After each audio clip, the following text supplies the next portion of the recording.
Hello दोस्तों, SolidWork के इस वीडियो लेक्चर के अंदर मैं मोहसिन शेख आप सभी का स्वागत करता हूं। इस लेक्चर में हम पैटर्न फीचर के बारे में पढ़ेंगे। बेसिकली पैटर्न फीचर किसी भी फीचर को एक 3D स्केच में कॉपी करने की हमें सहूलियत अदा करता है। जैसे कि कोई भी फीचर है उसको हमें एक ही स्केच में यानी कि एक ही ड्राइंग में बार बार बनाना है, तो हमें उसे बार बार ड्रॉ करने की ज़रूरत नहीं है। हम उसे एक बार ही बनाकर पैटर्न की मदद से उसको इसी जगह पर पैटर्न कर सकते हैं, यानी कि उसे कॉपी कर सकते हैं। बेसिकली इसे कैसे करते हैं ये मैं आपको एक स्केच बनाकर दिखाता हूँ। जैसे कि यहाँ पर हमें फ्रंट प्लेन पर एक रेक्टेंगल ड्रॉ करता हूँ। इसके बाद एक्सट्रूडर बॉस में जाकर 1 इंच की उसकी मोटाई रखकर के देता हूँ। उसके फ्रंट प्लेन के एक फेस के ऊपर एक और रेक्टेंगल बनाता हूँ।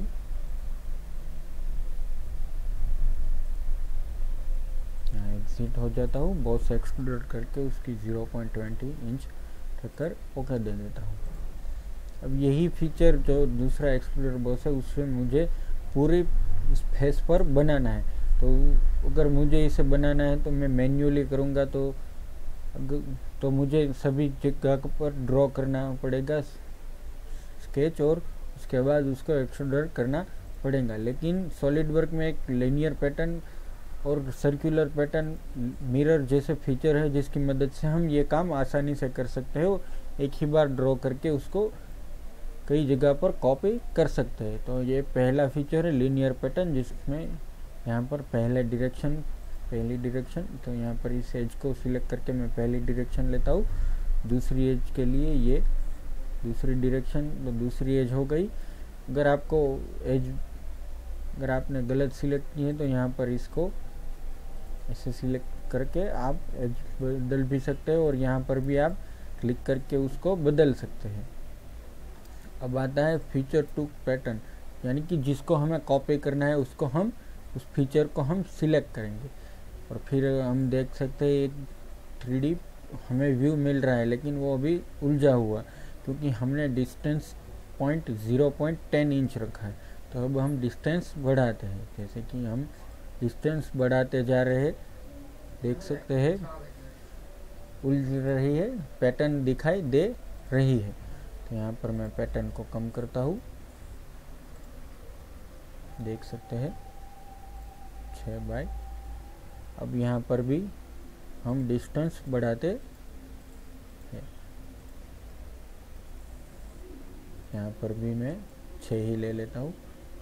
तो देख सकते हैं पैटर्न हो गया है। अब हम दूसरे भी फीचर समझ लेते हैं, यानी कि कोई भी अगर हम यहाँ पर फेसेस टू पैटर्न, कोई भी फेस को हमें पैटर्न करना है, यानी कि इस फेस को हमें दूसरे पर पैटर्न करना है तो उसे सिलेक्ट करके भी हम पैटर्न कर सकते हैं। या फिर कोई बॉडी है पूरी की पूरी बॉडी, तो उसे भी हम पैटर्न कर सकते हैं। इसके अलावा हम कोई भी अगर बॉडी यहाँ पर हमने यहाँ पर अगर देख सकते हैं इंस्टेंस टू स्किप, कोई भी अगर इंस्टेंस को हमें स्किप करना है तो हम यहाँ पर सिर्फ सिलेक्ट करेंगे तो वो पैटर्न वहाँ पर नहीं होगा। जैसे कि यहाँ पर मैंने तीसरा यहाँ पर ये तीसरा और चौथा, यानी कि ये रो और कॉलम को रिप्रेजेंट करता है कि चौथी रो में तीसरा कॉलम, इसे हमने सिलेक्ट किया है इसलिए यहाँ पर ये पैटर्न नहीं हो रहा है। फिर से सिलेक्ट करके उसे वापस ले आते हैं, यहाँ पर क्लियर कर देते हैं। और ये जियोमेट्री पैटर्न, जिसकी मदद से अगर जियोमेट्री को हमें पैटर्न करना है तो वो भी कर सकते हैं। तो फिलहाल इस सभी फीचर को स्किप करके ये सिंपल सी पैटर्न बनाते हैं, ओके देते हैं। तो देख सकते हैं सिंपल सी पैटर्न बन गई है। अगर हम पैटर्न तो बना लिया, अब हम ये सोचेंगे कि अगर मैं पहले स्केच पर एडिट करूँगा तो वो दूसरे स्केच पर अप्लाई नहीं होगा। लेकिन यहाँ पर सॉलिडवर्क ऑटोमेटिकली हम जो हमने रेफरेंस लिया है पैटर्न करने के लिए उसमें अगर हम चेंज करते हैं तो ऑटोमेटिकली दूसरे को भी ये अप्लाई कर देता है। देख सकते हैं कि अगर मैंने स्केच में चेंजेस किया तो वो ऑटोमेटिकली सारे के सारे को अप्लाई हो चुका है। तो ये था हमारा लीनियर पैटर्न वाला। अब हम सर्कुलर पैटर्न को एक्सप्लोर करते हैं। सर्कुलर पैटर्न में हम पहले न्यू पार्ट पर आते हैं, फ्रंट प्लेन को सिलेक्ट करते हैं, इसके ऊपर एक सर्कल बनाते हैं। अब सर्कल को एक्सट्रूड कर लेते हैं 1 इंच। सर्कल के ऊपर, उसके फेस के ऊपर एक स्केच बनाएंगे। मैं यहाँ पर एक पॉलीगन बनाता हूँ। ये पॉलीगन बन गया हमारा।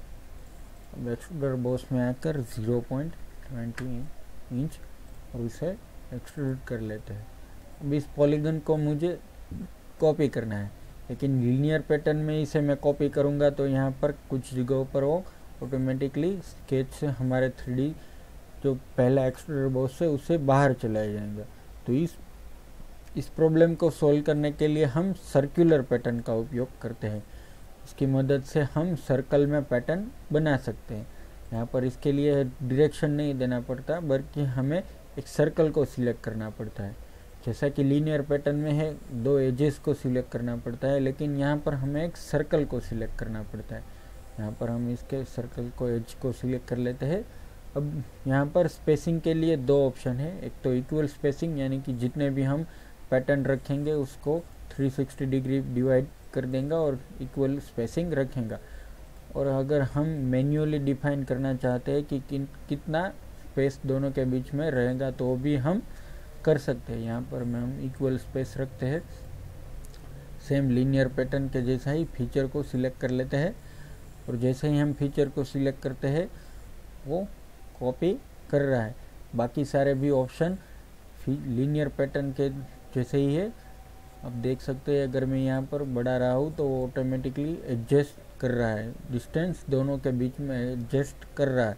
अगर 25 से हम 26 करेंगे तो देख सकते हैं ऑटोमेटिकली दोनों के बीच सेम स्पेसिंग हो रही है। सभी पैटर्न के बीच सेम स्पेसिंग हो रही है। अगर मैं इक्वल स्पेसिंग निकाल दूँ और अगर बढ़ाऊँ घटाऊँ तो देख सकते हैं वो तो बढ़ा ही रहा है, लेकिन यहाँ पर उसको पैटर्न में से निकाल रहा है, क्योंकि हमने यहाँ पर इक्वल स्पेसिंग रखा है।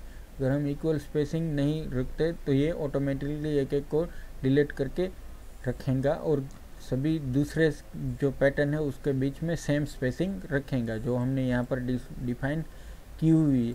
मैनुअल में अगर मैं 15 को डिफाइन करता हूँ, 15 डिग्री स्पेस दोनों के बीच में, और बढ़ा रहा हूँ घटा रहा हूँ तो यहाँ पर इसको उसमें से स्केच को पैटर्न को डिलीट करता जाएगा। अगर हम इसी तरह इक्वल में रखेंगे तो 360 डिग्री में पूरा का पूरा करेंगे और सेम स्पेस देगा। तो यहाँ पर मैंने 24 कर रहा हूँ और ओके देता हूँ। जैसे ही मैं ओके देता हूँ आप देख सकते हैं लीनियर पैटर्न पूरी तरह से, सर्कुलर पैटर्न पूरी तरह से लग गया है। तो दोस्तों ये था हमारा पैटर्न पर लेक्चर। आपको ये हमारा वीडियो लेक्चर कैसा लगा आप हमारे YouTube चैनल पर आकर हमें बता सकते हैं। हमारे YouTube चैनल पर आइए, हमें लाइक कीजिए, सब्सक्राइब कीजिए। और दोस्तों अगर आपको कोई भी पार्ट या स्केच बनाने में तकलीफ़ हो रही हो और अगर आपसे वो बन नहीं रहा है तो आप नीचे कमेंट में लिख दीजिए, हम आपके लिए उसको बना कर देंगे और उसका वीडियो भी अपलोड करेंगे। Thank you.